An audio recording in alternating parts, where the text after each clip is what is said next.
Queridos hermanos, buenas noches. Les saludo en el amor del Señor. Es una bendición para mí una vez más estar con ustedes para poder compartir una porción de la palabra. Vamos a orar para poder empezar con la meditación esta noche. Gracias, Padre Celestial, por esta noche preciosa que nos permites acercarnos a tu presencia, Señor. Te pido que hoy tú puedas usarme, Señor, como instrumento para poder hablar de tu palabra. Y que tu palabra, Señor, que sea predicada, pueda calar en lo más profundo de nuestros corazones, Señor. Sé tú poniendo palabras en mi boca y te pido, Señor, que de este tiempo salgamos renovados y edificados con el mensaje con el que tú quieres hablarnos en este tiempo, Señor. Te entregamos toda la gloria y toda la honra en el nombre de Jesús. Amén y amén. Bueno, la Biblia nos dice en el libro de Salmos 138:8, Jehová cumplirá su propósito en mí. Tu misericordia, oh Jehová, es para siempre.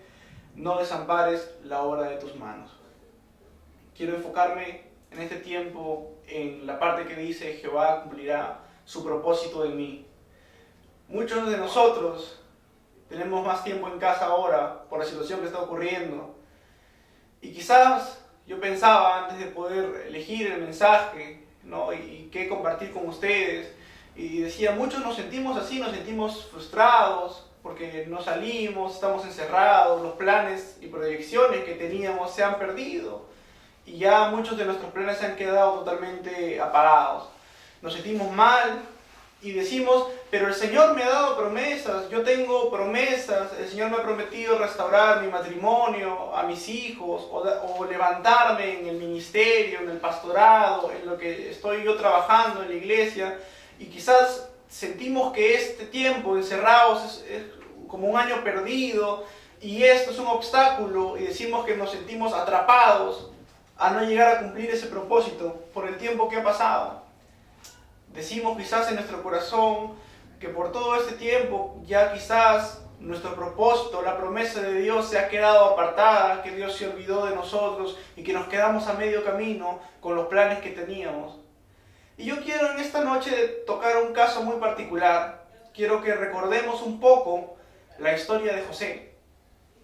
Yo sé que si usted es hermano y me está escuchando, es muy probable que usted conozca esta historia y la conozca de lado a lado y sepa quién es José y sepa su historia, que lo vendieron. Pero yo quiero hacer un pequeño énfasis en ese tiempo. Hermanos, conocemos la historia de que José era el hijo de Jacob, y era el hijo amado, que él tenía la túnica especial, y a la edad de 17 años este joven es vendido por sus hermanos a los ismaelitas. Es vendido como un esclavo a los 17 años, pero cuando repasamos la historia siempre decimos, sí, José fue vendido a los 17, luego fue donde Potifar, y luego terminó donde Faraón, y luego fue rey, y gracias a él todos los de Israel se salvaron y habitaron en la tierra de Gosén. Pero no entendemos cuál fue todo el tramo que José tuvo que pasar para poder llegar al propósito que Dios tenía para su vida. Recordemos que José a los 30 años recién llega a gobernar sobre Egipto, tuvo que pasar desde los 17, son 13 años que tuvo que pasar muchas cosas y muchas son tristes. Primero, hermanos, ser vendido a los 17 años, un muchacho joven, sin saber quizás si volverá a ver a su papá, sin saber si volverá a ver a los seres que ama, con la incertidumbre del qué vendrá, y del qué hice mal, en qué le fallé a Dios quizás para terminar de esta forma. Ser vendido y luego, hermanos, aparentemente las cosas mejoran para él porque es comprado por Potifar y como él sabía que este chico José tenía bendición de parte de Dios y todo lo que emprendía prosperaba y lo decide poner como mayordomo en su casa, su condición cambia. De ser un esclavo ahora era un mayordomo importante que tenía hombres a cargo, que disponía de todos los bienes de Potifar y nada le era negado por parte de este hombre. Potifar le dijo, tú puedes disponer de todo menos de mi mujer. Y José, por no ceder a la tentación y no entristecer el corazón de Dios, por ser fiel a lo que él creía, decidió no ceder ante la mujer de Potifar y sus provocaciones. Y aquí otra vez la historia vuelve a tornarse gris. Porque cuando él es acusado injustamente ante Potifar, vuelve a perder toda su posición, vuelve a perderlo todo y es echado preso. Y entendamos un poco el contexto de José. Estamos hablando de una persona hebrea en tierra egipcia y esclavo. Estamos hablando de una persona presa en el extranjero, sin ningún familiar, sin ningún amigo, sin tener a quien acudir. Y yo estoy seguro que quizás él en su corazón habrá dicho, ¿por qué? Porque nuestra naturaleza siempre está al cuestionarnos por qué pasan las cosas. De volver a tener el éxito de ser mayordomo de Faraón, otra vez a ser un don nadie, en una cárcel, sin nadie que lo pueda apoyar. ¿Y dónde quedó el plan? ¿Dónde quedó aquellos 2 sueños que él tuvo, donde él gobernaba? ¿Dónde quedó el propósito? Y yo quiero que entendamos que para llegar a obtener una promesa de Dios o un propósito sea cumplido en nuestra vida, van a haber siempre este tipo de escenarios. No solamente es una recta lineal en la que estoy yo, está el propósito y en algún punto lo voy a llegar a cumplir porque Dios me lo ha dado. No, van a haber situaciones muy tristes, situaciones muy dolorosas donde Dios, por voluntad propia, en su sabiduría, va a permitir para tratar con nosotros como lo hizo con José. La Biblia dice en Romanos 8:28, y sabemos que a los que aman a Dios todas las cosas les ayudan a bien, esto es, a los que conforme a su propósito son llamados. Yo quiero hacer énfasis también en algo, en esta enseñanza. Muchos de nosotros actualmente queremos minimizar nuestra situación y omitir a Dios en lo que nos está pasando y decimos, no, estamos así por la situación actual.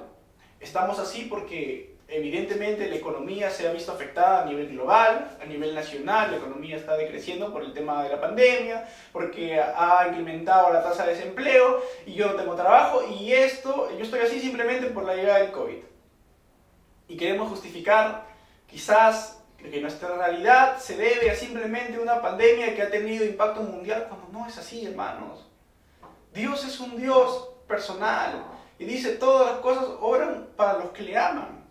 Y si nosotros amamos a Dios, entonces lo que nos está pasando es parte de lo que Dios está permitiendo para poder pulir nuestra fe, para poder procesarnos, y esto es parte del camino al propósito. No lo veamos como un estancamiento, no lo veamos como que Dios en este momento hizo un paréntesis y se olvidó por la pandemia y más adelante se retomará. No, esto es parte del camino para el propósito, porque en este tiempo de necesidad, en este tiempo de dificultad, donde muchos están sin trabajo, sin empleo, pasando hambre y estando enfermos, con familiares por morir, luchándose la vida, es donde se revela quién realmente ama a Dios, donde se muestra quién es un verdadero cristiano, quién es el que verdaderamente está dispuesto a entregarle todo al Señor para que Dios pueda cumplir su propósito en su vida.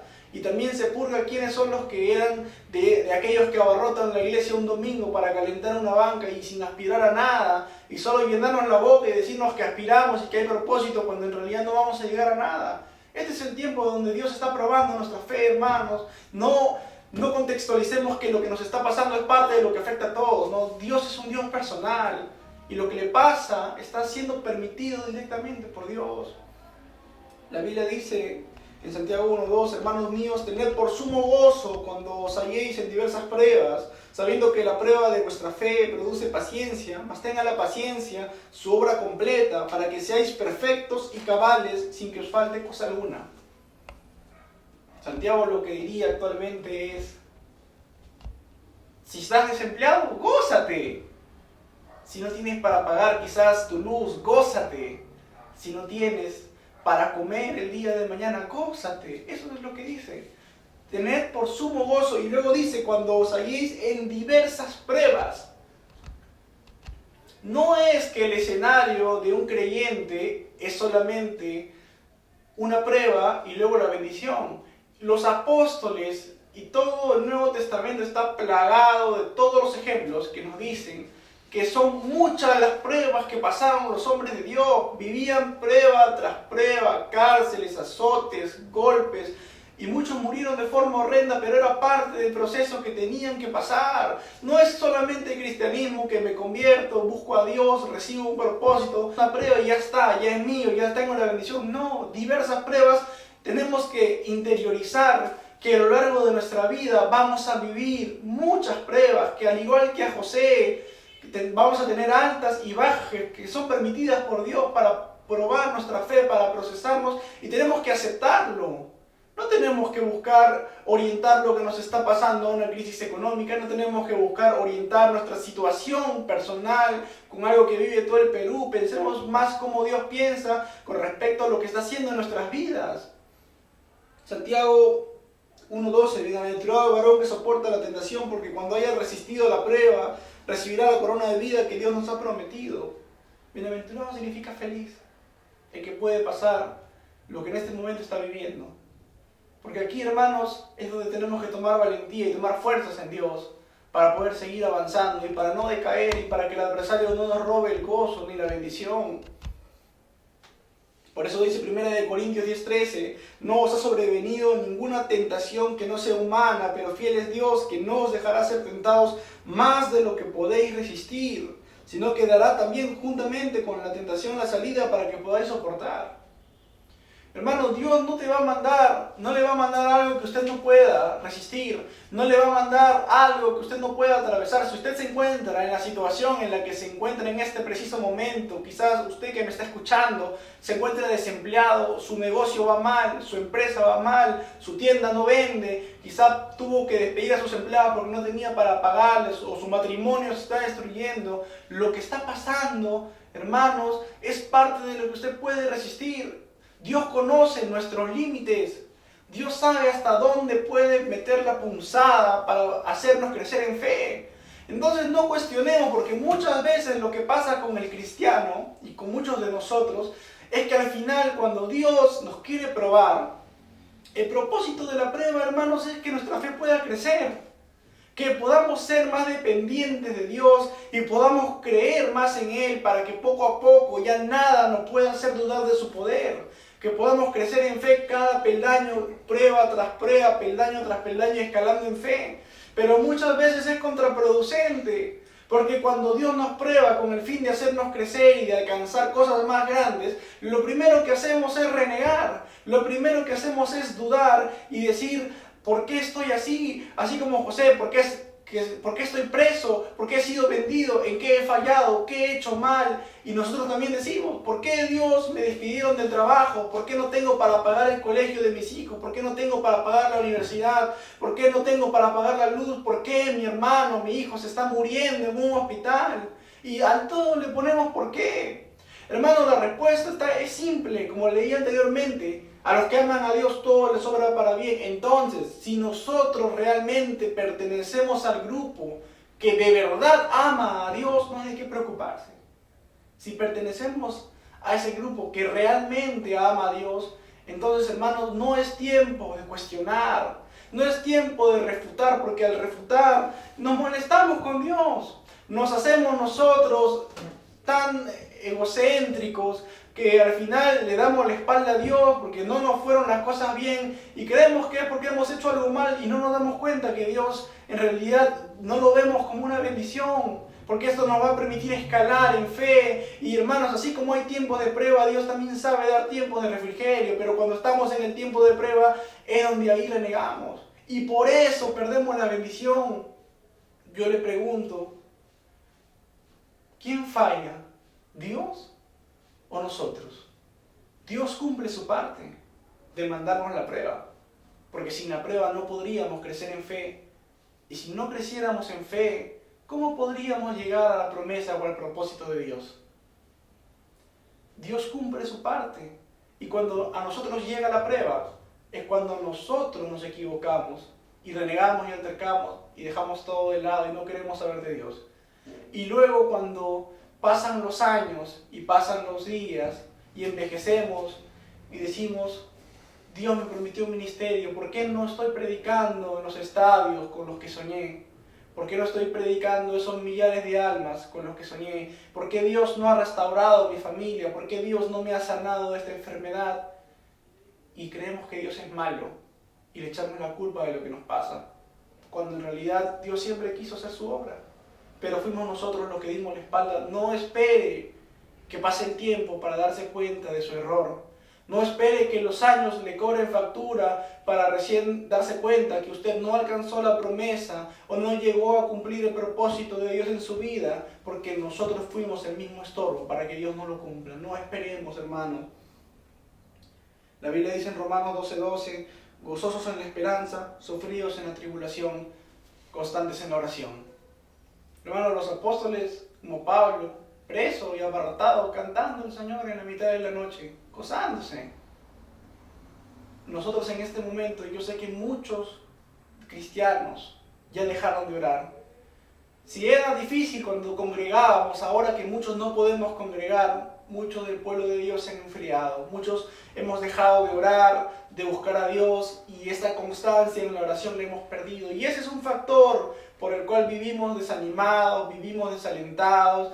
Muchos vivimos frustrados, con incertidumbre, decimos ya que termine el año ya se perdió, no he logrado nada, lo he perdido todo, me está yendo mal. Cuando no entendemos que esta es la oportunidad más grande que Dios nos da para que dependamos de Él y que Él se muestre como nuestro Dios, el que nos alimente, el que nos suple y el que abre su mano, no lo vemos de esa forma. Mire, cuando Nabucodonosor tomó al pueblo de Israel, un nuevo régimen político, ellos se volvieron esclavos, fueron llevados cautivos a Babilonia. ¿Y acaso Daniel y Sadrach, Mesach, Abednego se la pasaron diciendo, no, esto es parte de la crisis política y ahora que Israel ha sido tomado, todos estamos en el mismo costal, pues qué pena? No, sino que en realidad Dios mostró su gloria a través de ellos. Incluso Nabucodonosor terminó creyendo en la mano de Dios y en su poder, porque a través de ellos se manifestó y cada uno tuvo un propósito distinto, en lo que Daniel llegó a ser uno de los hombres más importantes del reino, más envidiados. Pero ¿acaso él se incluyó en estoy así por el cautiverio, estoy así por la crisis política? Entonces es lo mismo. No contextualicemos el entorno de lo que pasa con nuestros problemas. Y quiero terminar volviendo a decirle lo mismo, hermano. ¿Quién está fallando? ¿Está fallando Dios? ¿O estamos fallando nosotros? Decimos que creemos, decimos que realmente le amamos, pero escudriñémonos. Pensemos un poco cómo estamos viviendo sin oración. Estamos viviendo, hermanos, prácticamente como impíos. Ya no alabamos, no adoramos, ya nadie se levanta a orar en las madrugadas y estamos esperando que los días pasen y queremos olvidarnos y tirarnos en nuestra cama de desesperación. Hermano, Dios es fiel, Dios es bueno y Dios no te va a fallar. Si usted me está escuchando, yo le garantizo que si usted le busca hasta el final, Dios no le va a fallar, pero escudriñese. Pensemos en cómo estamos viviendo, estamos siendo necios, echando la culpa al entorno, incluso decimos Dios es malo, Dios se olvidó de mí, cuando Dios quiere ser su proveedor, cuando Dios quiere ser su sanador, cuando Dios quiere ser todo para usted. Pero nosotros seguimos tercos. Quiero que reflexionemos, hermanos. Vamos a hacer una oración ahí. Señor, gracias porque tu palabra ha sido clara en esta noche. Perdónanos porque muchos de nosotros, Padre, no te estamos buscando como tú quieres. Muchos de nosotros estamos desanimados, desalentados, tristes, frustrados, Señor. Y en esta noche ponemos ese desánimo, ese desaliento, esa frustración delante de ti para que tú te lo lleves, Padre. Esta noche volvemos a tomar fuerzas en ti para levantarnos en oración, para volver a ser constantes en buscar tu rostro y en volver a leer la palabra, para retomar las bases que hemos dejado perdidas, Señor.